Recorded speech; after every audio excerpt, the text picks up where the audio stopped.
trop avantagé les riches au début de votre quinquennat, Nicolas Sarkozy? Non. Ben voilà, c'est dit.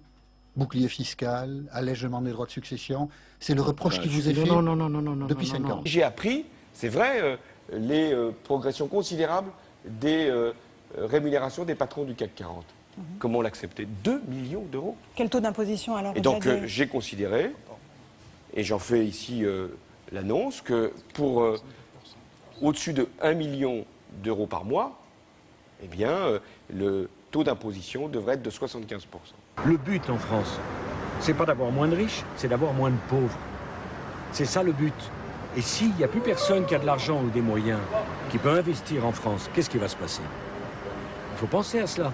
On ne vit pas. Est-ce que ça a réussi à la Corée d'être coupé du monde entier? Je crois que c'est Audiard qui avait une phrase qui est un peu rude. Il disait « le déconomètre fonctionne à plein tube ». Cette folie égalisatrice, de cette folie du nivellement, qui nourrit cette folie fiscale qui s'en prend au travail, au talent, à la réussite et à l'esprit d'entreprise. Ce n'est pas une question de rendement. Ah, quand même.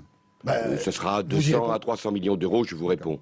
C'est une question de moralisation. Vous m'interrogez sur une déclaration que, pour ma part, je n'ai pas entendue, puisque, contrairement à tous les autres qui sont ici autour de cette table, je n'ai pas besoin de regarder une émission de François Hollande pour savoir pour qui je voterai en l'espèce pour lui.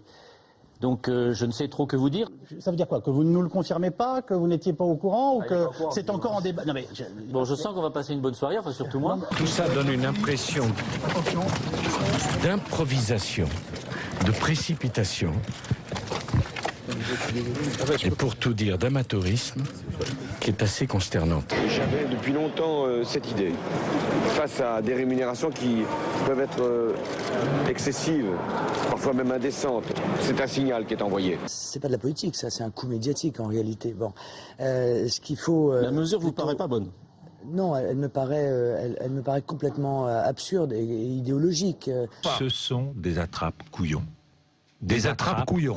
Oui, pour une raison très simple. C'est-à-dire que les deux candidats nous prennent pour des couillons. Pardon, vous avez pris... Hein? Ils vont à la pêche aux voix et prennent les Français pour des couillons. Et le candidat socialiste est arrivé un peu avant 7 heures. Il a prévu de rester pas moins de 10 heures sur place. Et il est déjà au travail, comme vous le voyez. Il bichonne cette vache. Ça de concret que l'on... Ah ouais, c'est ça, il est mignon. Non, il est vous n'êtes pas sérieux. Mais puis vous... Mais vous m'écoutez? Mais si. Non, c'est du blabla. Ouais. Là, ça fait avec des États... C'est d'avoir du la limitation des surfaces d'agriculture. On va proposer des... Ouais, c'est ça. Alors, continuez votre politique. Non, mais écoutez-moi alors. Non, parce qu'en plus, vous n'avez pas de personne. Mais vous m'écoutez pas. Si, je vous écoute. Sauf que vous n'avez pas de concret, c'est que du blabla. Monsieur Sarkozy, vous allez à la rencontre des Français. Pourquoi pendant presque 5 ans, lors de vos nombreux déplacements aux frais du contribuable, seuls les sympathisants de l'UMP avaient le droit d'assister à votre visite? Les autres étaient refoulés par de nombreuses forces de police. N'est-ce pas un peu tard pour aller à la rencontre des véritables peuples français?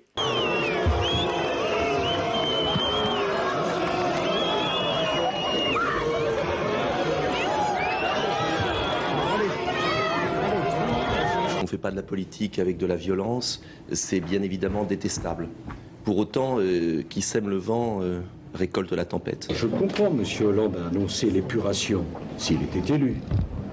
Forcément, ça échauffe les esprits des gens à la base. Moi, je ne participe pas de cette surenchère verbale, de ces excès.